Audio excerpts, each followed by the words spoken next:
para trocar, reconhecer-se, construir-se junto, né?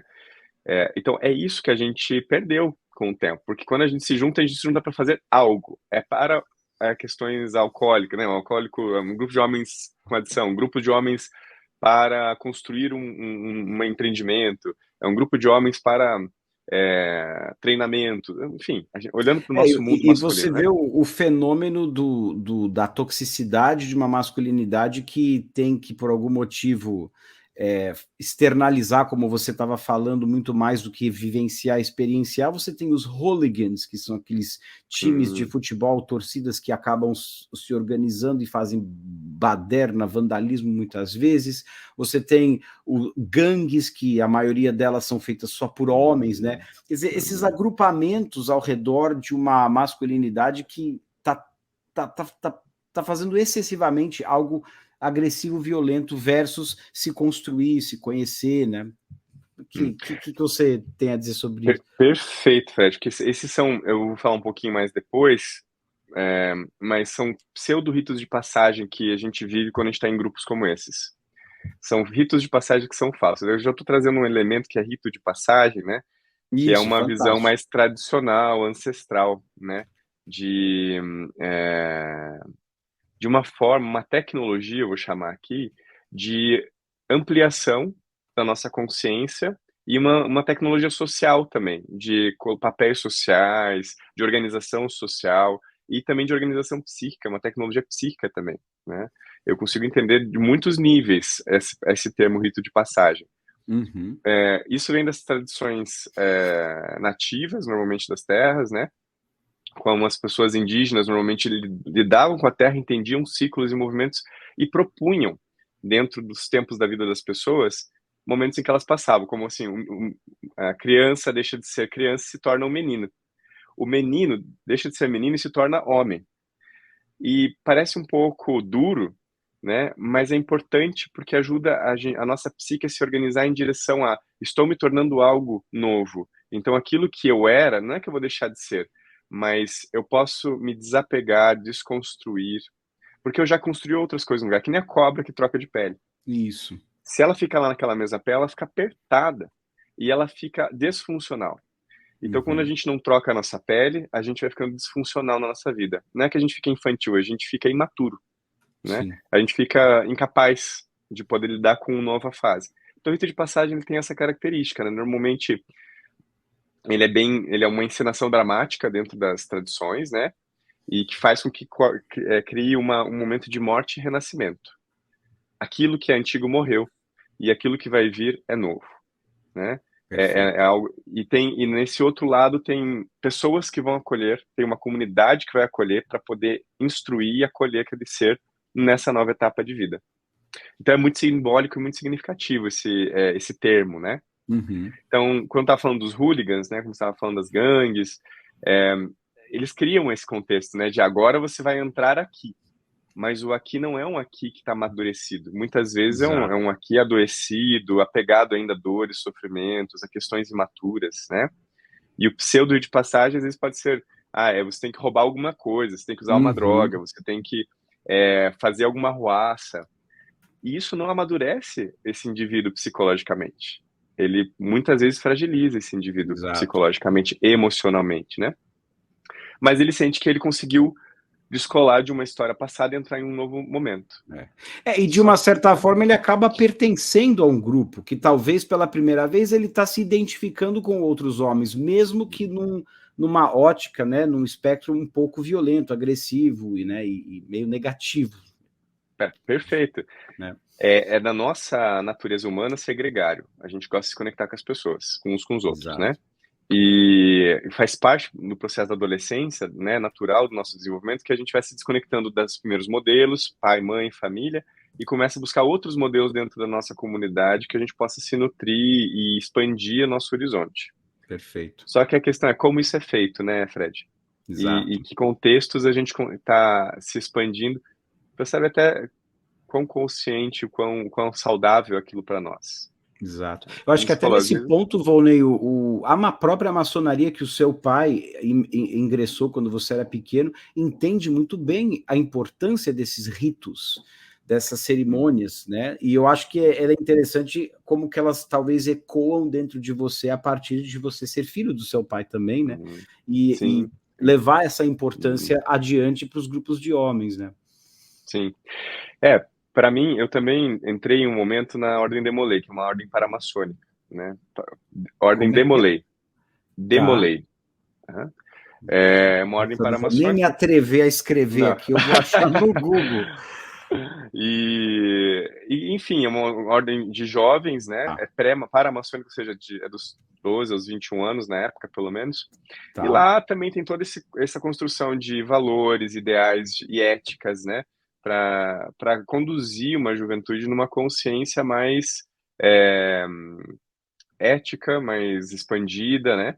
De olhar para o mundo de maneira, uma perspectiva a partir de vários valores, né? Então, Quer dizer, é tem uma iniciação antes de entrar na maçonaria, você diria? a gente chama de uma ordem paramaçônica porque ela não é uma ordem da maçonaria e nem inicia as pessoas na maçonaria, Tá, né? entendi. Mas é uma ordem para as crianças, os meninos, né? É, é o Demolay, só que sem o primeiro M, só o Molay Ah, grande. tá certo, eu Mas, errei aqui. tranquilo, Demolei. não, só para explicar para as pessoas também. Sim, o pessoal ir buscar depois.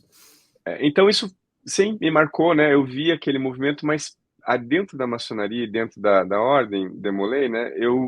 Como eu sempre fui muito corporal, né, eu sempre senti muita falta também do elemento concreto, Entendi. né? Acho que essa é a minha história desde, como estou contando desde o começo, aqui a minha história é o corpo precisa estar aqui, as coisas precisam estar manifestadas aqui também, né? É, então, dentro das tradições, né, dos métodos tradicionais, o corpo ele está sempre envolvido, porque no Sim, final das contas é ele que também está se transformando, exato. lentamente, mas ele está se transformando. A gente precisa também identificar que esse corpo mudou de alguma maneira, né? Perfeito.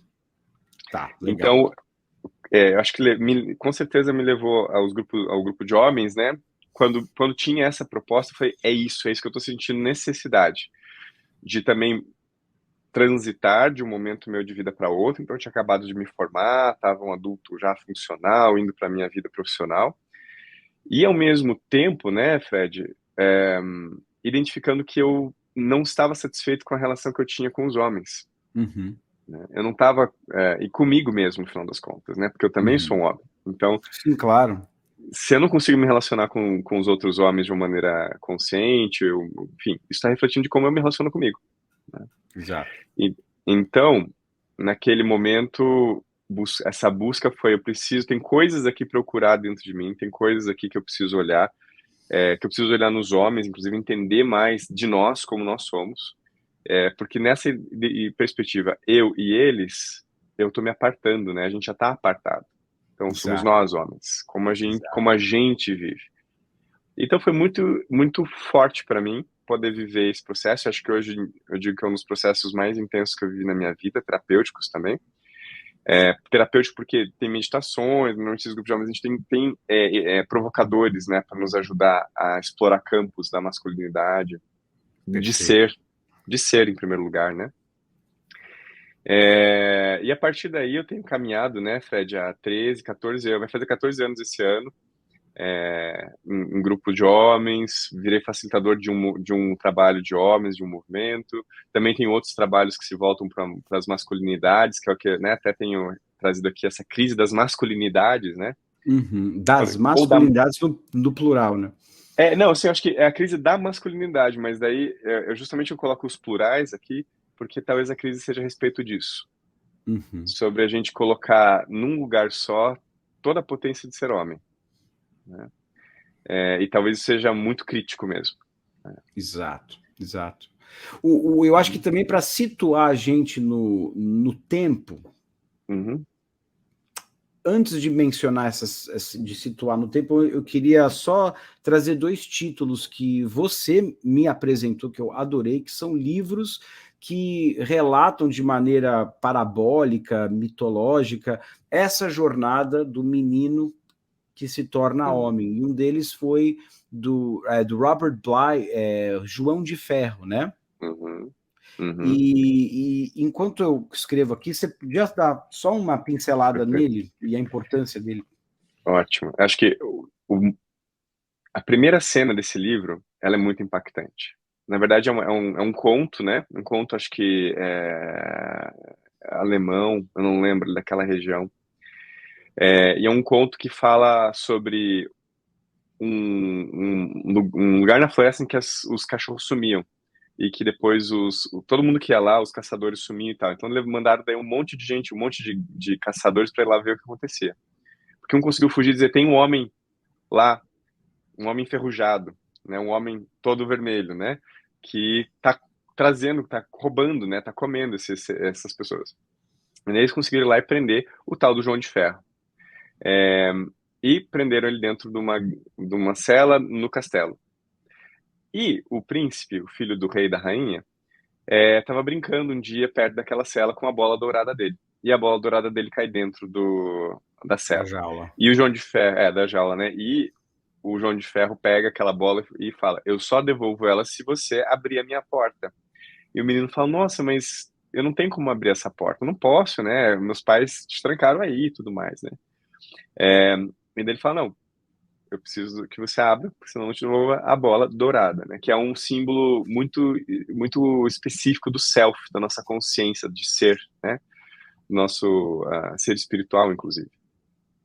E daí o menino fala, mas eu não sei nem onde tá a chave. E o João de Ferro fala, ela está escondida debaixo do travesseiro da sua mãe. E quem a colocou lá foi o seu pai.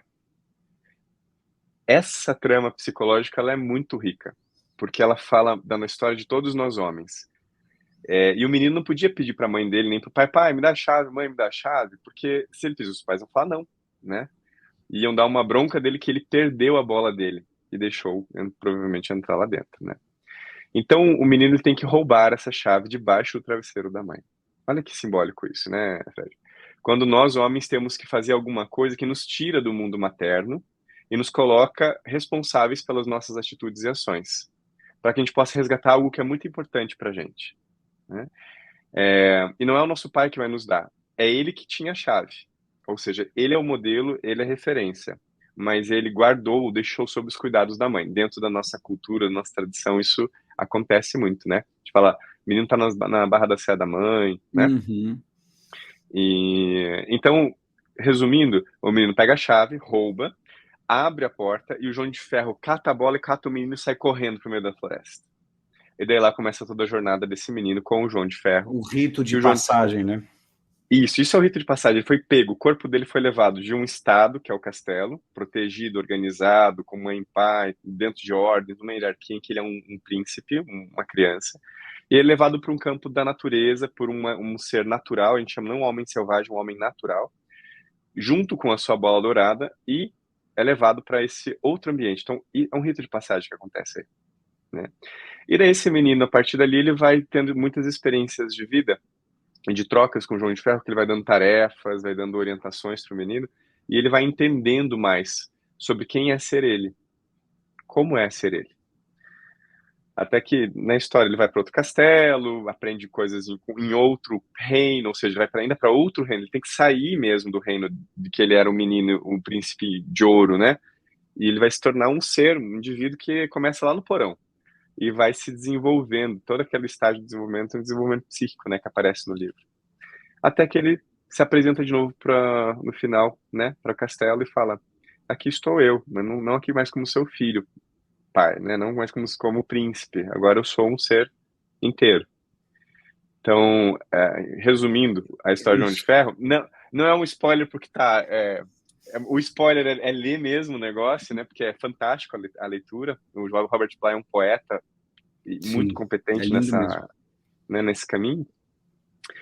E esse livro ele fala disso, o quanto nós nos deixamos ficar dentro dessas estruturas mais imaturas da nossa consciência e do nosso ser homem, e o quanto a gente se permite realmente ir em direção a encontrar-se com quem nós somos, encontrar com o nosso natural, encontrar com algo que é mais profundo, mais sábio dentro da gente.